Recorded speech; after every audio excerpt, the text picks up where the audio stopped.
Bismillahirrahmanirrahim. Assalamualaikum warahmatullahi wabarakatuh. Alhamdulillahirabbil alamin. Hamdan syakirin, hamdan naimin, hamdan yuafi ni'amahu wa yukafi mazidah.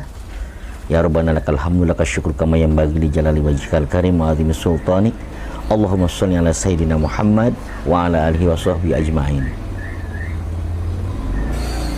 Bapak-bapak yang baik yang dimuliakan Allah Subhanahu wa taala, ada satu sunatullah yang tidak akan terlepas dalam diri kita selama kita hidup di muka bumi ini, selama nyawa masih di kandung badan, yaitu persoalan hidup, masalah hidup.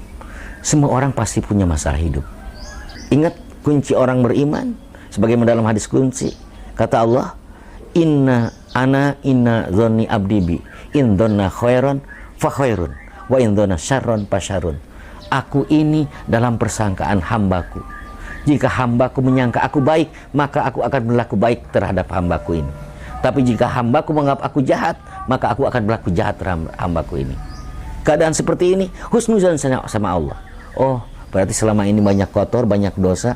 Allah ingin mendekatkan umatnya atau umat beriman ke rumahnya, ke masjid musola. Bukan menjauhi masjid musola, apalagi memusuhi masjid dan musola. Percayalah masalah hidupnya akan banyak yang seperti itu. Sebaliknya, jika dia menyangka Allah itu jahat, Allah nggak adil. Padahal saya sudah sholat, sudah puasa Senin Kemis, sudah zakat, sudah memakmurkan masjid musola, malah sulit, justru akan disulitkan. Ya Allah, terima kasih. Gimana kalau saya nggak sholat? Gimana kalau nggak saya zakat? Gimana saya kalau nggak puasa? Mungkin lebih susah lagi.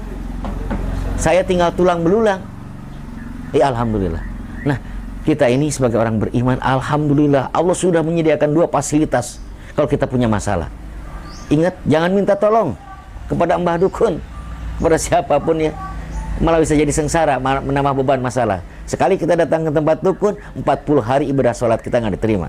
Untuk bertanya apa? Cukup kepada Allah. Apa? Digambarkan di surat Al-Baqarah ayat 45-46. A'udzubillahi minasyaitonirrajim. Wasta'inu bis sabri was shalah.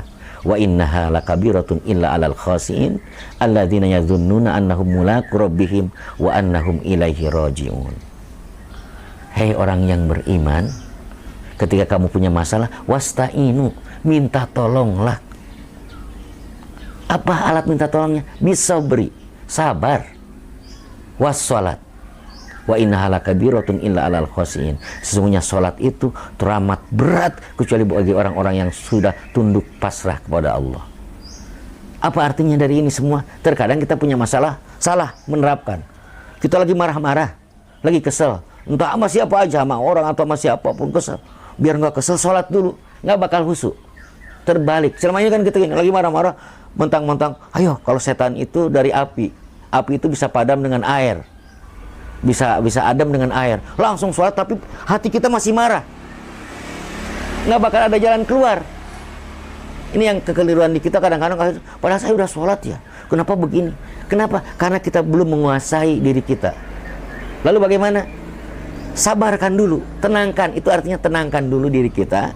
Ketika punya masalah nih, taruh misalkan kita lagi kesel sama pasangan kita, ya, sama pasangan kita lah, sama anak kita, sama bos kita. Kita sholat, nggak bakal ada jawaban.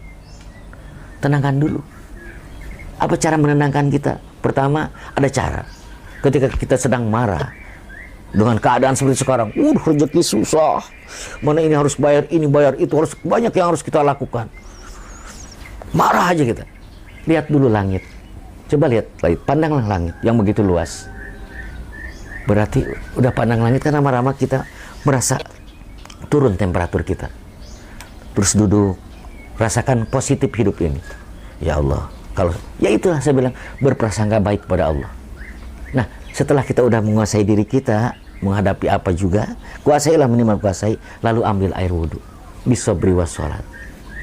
Dan sholatnya, kalau kita punya masalah, silakan baguskan wudhu kita, baguskan sholat kita. Barang siapa yang membaguskan wudhu, kemudian dia sholat 2 rakaat, apapun yang diminta akan dikasih oleh Allah Subhanahu wa taala. Ya, itu ya. Jadi jangan salah menggunakan fasilitas. Kalau kita punya masalah, fasilitas kita cuma 2. 2 itu kalau kita kuasai, insya Allah apapun yang terjadi, kalimat la takhaf wa la tahzan akan melekat dalam diri kita. Jangan takut, jangan bersedih, apapun akan lewat. Insya Allah, biidznillah. Mudah-mudahan ada manfaatnya. Astagfirullahaladzim. Akhiran, assalamualaikum warahmatullahi wabarakatuh.